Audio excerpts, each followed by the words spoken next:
Senhor presidente, senhora vereadora, senhores vereadores,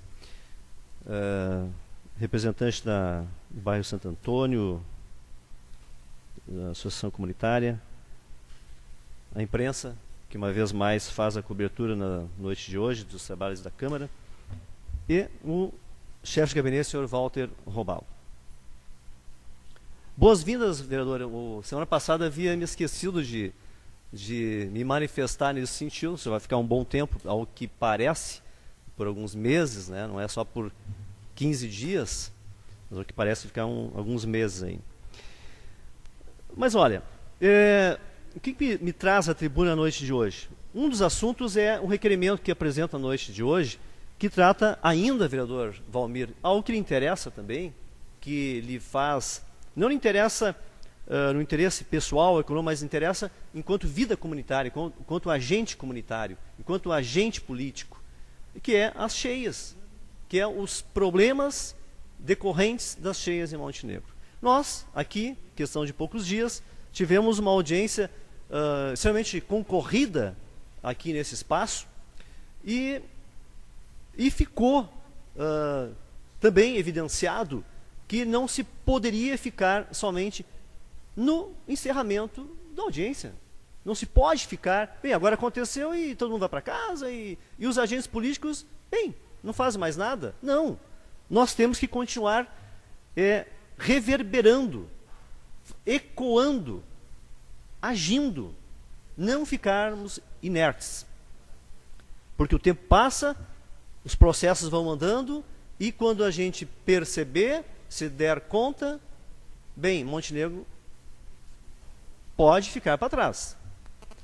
Então nós temos que agir. E nesse sentido, como ficou mais ou menos acertado, que nos reuniríamos com os prefeitos para ver que atitudes tomariam a partir dos pronunciamentos, das colocações dos técnicos, de ouvir a comunidade. E por isso que a gente está propondo que o assunto não caia no esquecimento, porque são milhões de prejuízos que acontecem a cada enchente. Problemas pessoais, vidas, a dramaticidade da vida das pessoas, escolas que ficam sem funcionar, empresas que têm que fechar por alguns momentos, pessoas que não são afetados diretamente pelas águas, ficam sem luz. Incrível. Às vezes numa rua a água não chega, a pessoa fala, pode sair de casa e entrar, e não tem luz na casa. Por quê? Porque foi o seu vizinho, lá, rua paralela, ou perpendicular, foi afetado, e aí o circuito, como se chama na parte elétrica, aquele circuito lá, ele fica afetado. Muito bem. Dito isso, vamos a um próximo tema, que já foi referenciado aqui pelo vereador que me antecedeu, o vereador Marcos Gehlen, acerca da reunião que tivemos hoje aqui pela manhã. Um pouco acalorado em um certo momento, mas necessário. Necessário porque nós estamos cansados de vir aqui. Olha, acho que uma dezena de diretores de trânsito nos últimos 3 governos passaram pelo Executivo. Eu acho que é a pasta que mais teve alternância, talvez depois da saúde, que só agora o governo Aldana é o 4º secretário de saúde, por exemplo, né? É o 4º, se não me engano. Quer dizer, então, assim, é algo preocupante. E aí, quando a gente vê que o diretor chega com meia hora de atraso, quase que não saiu a reunião. Quando? Fica aquela coisa, falando, sem a gente, sem ter, bem, e aí? E aí? E a solução? Não, vamos dar a solução. Mas isso a gente já viu, o Aloy falava isso no tempo do Percival, era aquela coisa, aquela enrolação que não saía do lugar. Né? Voltou agora no governo, e é a mesma enrolação e não saía do lugar. E tem coisas, duas situações que nos muito caras, que são muito importantes, que para alguns pode ser nada, mas eu acho que é importante. A comunidade apela, a comunidade pede, e já faz mais de 10 anos, ou em torno de 10 anos, que é a relação dos ônibus fretados, sobretudo de grande porte, que transitam pela Bruno de Andrade, entre a Hans Weyermann e a Torbjörn Weibo. Por vezes, para deixar, como eu já disse várias vezes aqui, uma única pessoa, um único passageiro, e por vezes nenhum, causando um transtorno para as pessoas que moram lá, pessoas que precisam transitar, cruzando a Bruno de Andrade, a pé, de bicicleta, de carro mesmo, e passa a administração, entra outra administração, sai a administração, entra outra, e não se resolve isso. Nenhum diretor de trânsito, nenhum prefeito quer tomar atitude responsável em cima disso.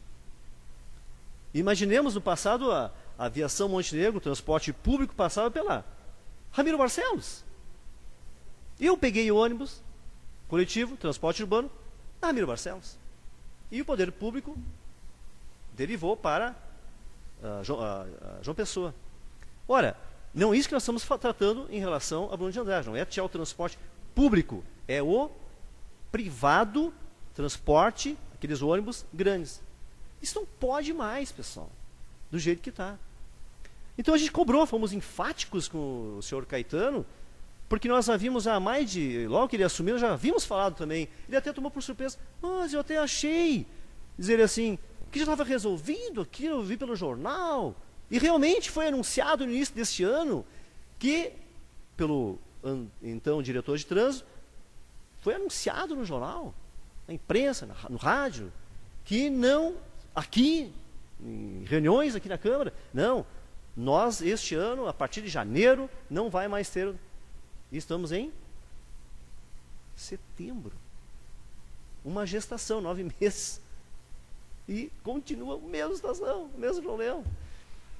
E aí então tínhamos que ser mais enfáticos hoje aqui também, de novo, onde houve então um compromisso, senhor Caetano, que não, até o final do mês então a gente terá uma solução. Bom, vamos ver, vamos aguardar, esperamos que sim.